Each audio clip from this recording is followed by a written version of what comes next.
Assalamualaikum warahmatullahi wabarakatuh. Selamat malam. Kembali lagi bersama saya Putri Pardila dari jurusan Administrasi Pendidikan.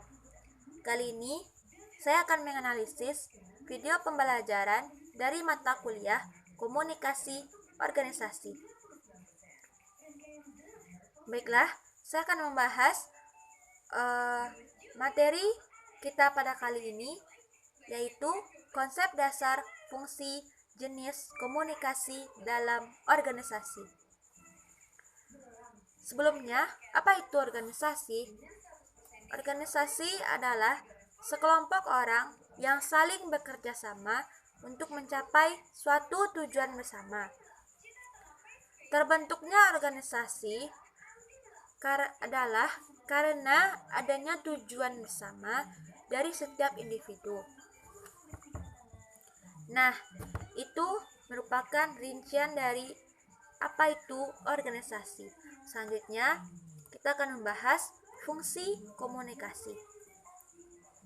Yang pertama, fungsi komunikasi itu yakni informatif.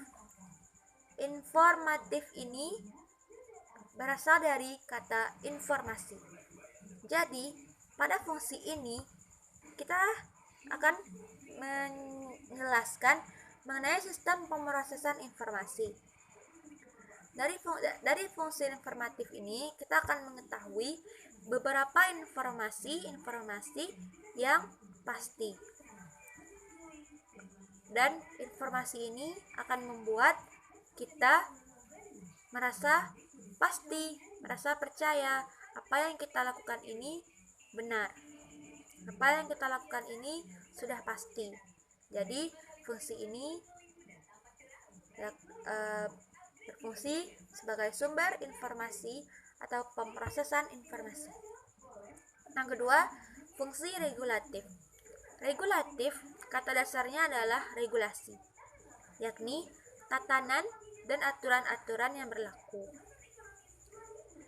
Maksudnya di sini, tatanan dan aturan-aturan yang berlaku bertujuan untuk menyampaikan aturan-aturan yang berlaku agar sampai ke semua orang. Biasanya, tatanan ini disampaikan oleh leader ataupun pemimpin dari sebuah organisasi. Maka, wajib bagi semua anggota untuk mengikuti aturan-aturan yang berlaku dalam organisasi ini. Yang ketiga, fungsi integratif, yakni pembauran atau proses adaptasi. Fungsi ini dapat menumbuhkan keinginan individu untuk berpartisipasi dari setiap individu. Maksudnya di sini, dalam fungsi ini akan menumbuhkan keinginan individu untuk berpartisipasi, entah itu berupa sumbangan, tenaga kerja terhadap organisasi ini. Permisalannya, jika ada pembangunan ataupun kegiatan dalam organisasi ini, maka fungsi ini akan menumbuhkan keinginan individu untuk berpartisipasi, entah itu berupa dana, entah itu berupa tenaga kerja, entah itu berupa sumbangan. Itu tergantung dari individu tersebut. Yang keempat, fungsi persuasif.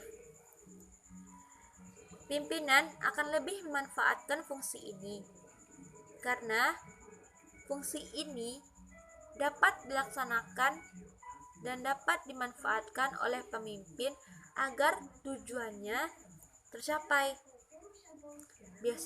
Biasanya fungsi ini dinilai positif dan dinilai lebih baik daripada hanya secara prosedur, karena fungsi ini persuasif berupa ajakan. Karena beberapa orang atau tidak semua orang suka untuk diperintah.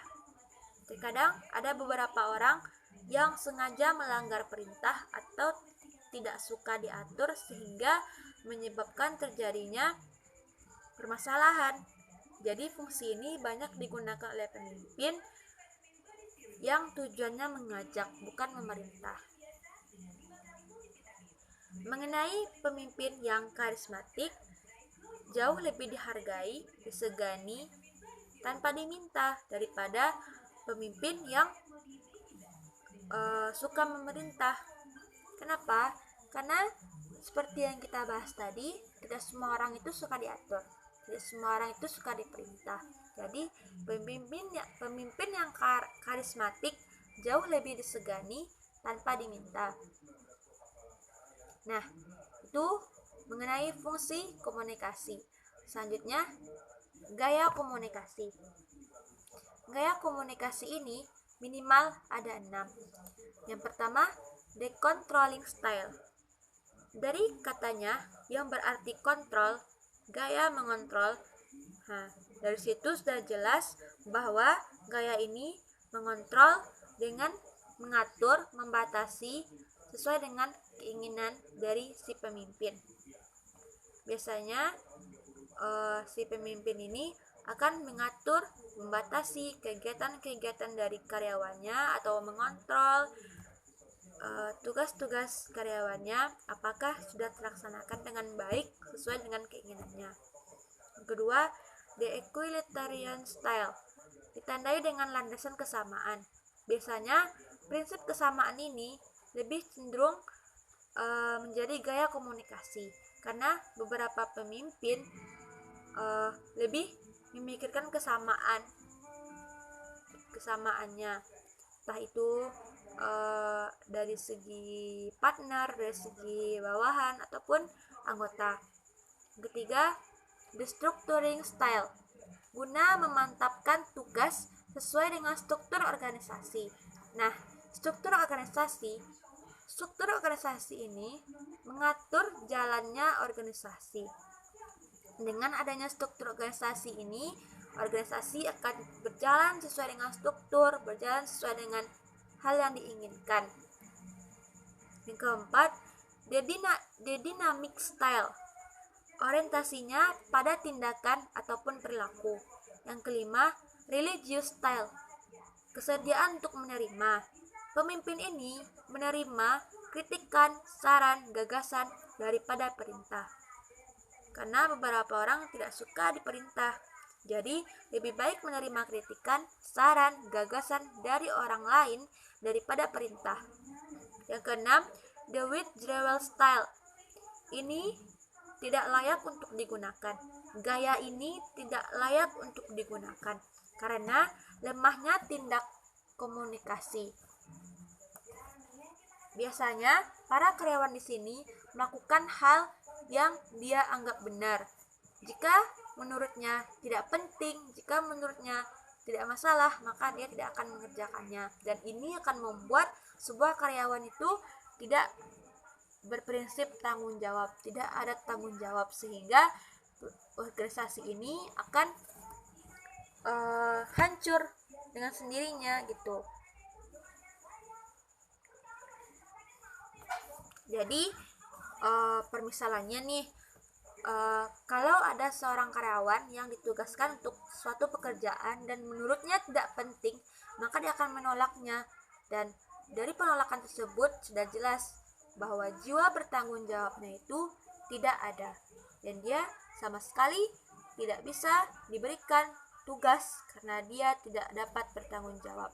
Dia hanya menginginkan tugas yang dia sukai, sementara tugas yang tidak penting baginya tidak akan dia kerjakan. Selanjutnya, karakteristik organisasi. Yang pertama, pembagian kewenangan. Nah, dalam organisasi, pembagian kewenangan ini penting. Setiap anggota, setiap individu di dalam organisasi akan mendapatkan kewenangan tersendiri. Kewenangan ini bertujuan untuk mencapai tujuan bersama. Seperti yang kita bahas, bahwa organisasi ini sekelompok orang yang saling bekerja sama untuk mencapai suatu tujuan bersama. Jadi pembagian wewenang ini akan membuat semua anggota bertanggung jawab dan lebih mantap untuk kedepannya. Yang kedua, adanya pusat kekuasaan atau struktur organisasi. Nah, dalam sebuah organisasi ini, struktur organisasi ini penting. Karena itu, menjadi bagian karakteristik organisasi. Struktur organisasi ini biasa dimulai dari hal terkecil ke terendah atau terendah ke hal terkecil ke tertinggi ataupun tertinggi ke terendah. Misalnya kalau dalam sekolah itu biasa yang pertama itu kepala sekolah, maka akan lanjut bagian-bagian ke bawahnya. Itu merupakan struktur organisasi. Yang ketiga, substitusi sumber daya manusia. Dalam sebuah organisasi tentu memiliki sumber daya manusia, tidak hanya 1, 2, ataupun 3 orang. Itu harus sekelompok orang, karena organisasi ini adalah sekelompok orang yang saling bekerja sama untuk mencapai suatu tujuan yang bersama. Yang keempat, adanya ketergantungan setiap orang atas pekerjaan orang lain.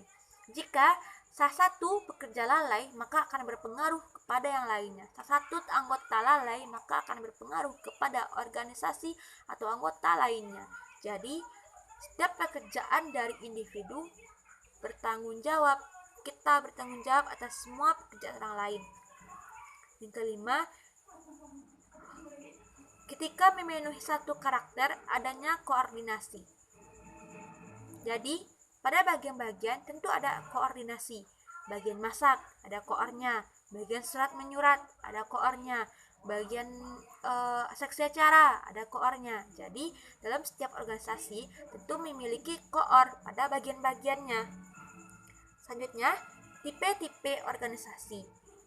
Yang pertama itu selalu mencari keuntungan atau modal, yakni bisnis. Yang kedua, non-laba.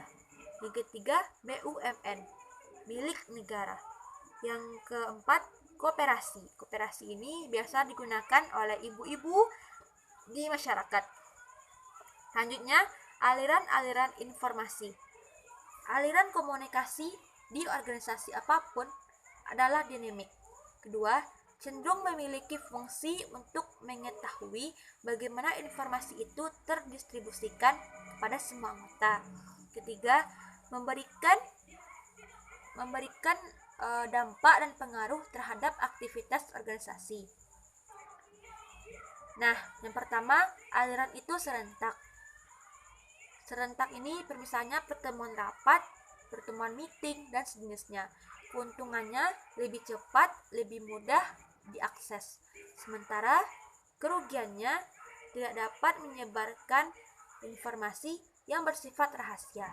Kenapa? Karena dalam kerumunan tidak semua orang itu dapat menyimpan rahasia kita.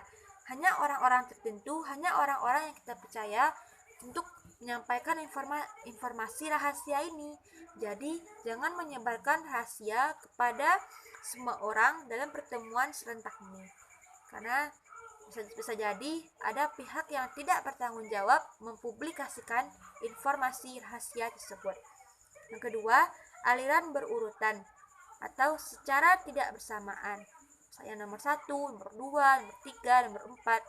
Nah, keuntungannya menjamin kerahasiaan lebih tinggi karena kita bisa memberitahukan informasi rahasia kepada orang-orang terpercaya tanpa adanya orang ketiga yang mendengar, tanpa adanya pihak yang tidak bertanggung jawab yang mendengar. Yang kedua, kerugian. Kerugiannya lebih lambat. Biasanya aliran ini digunakan oleh partai politik dan sejenisnya. Ketiga, aliran serentak berurutan. Aliran ini kombinasi antara keduanya. Jadi, tergantung oleh pemimpinnya apakah menggunakan serentak atau berurutan. Jadi, ini tergantung dari keadaan juga. Betul. Jadi, mengenai organisasi itu, tentu kita sebagai pemimpin harus bersikap karismatik. Karena pemimpin yang karismatik ini jauh disegani daripada pemimpin yang memerintah. Ingat, tidak semua orang itu mau diperintah. Dan dalam organisasi ini biasanya dapat membuat seseorang itu lebih bertanggung jawab, lebih tahu akan tugas, dan lebih pasti dalam melaksanakan tugas. Karena itu, organisasi ini sangat penting dalam kehidupan ini gitu. Dapat membuat kita yang awalnya tidak bisa berbicara di depan umum bisa berbicara di depan umum, bisa lebih bertanggung jawab, lebih tahu caranya memimpin, lebih tahu caranya dipimpin gitu. Nah, itu yang dapat saya sampaikan. Kurang lebihnya saya mohon maaf. Sekian dari saya. Selamat malam. Terima kasih. Assalamualaikum warahmatullahi wabarakatuh.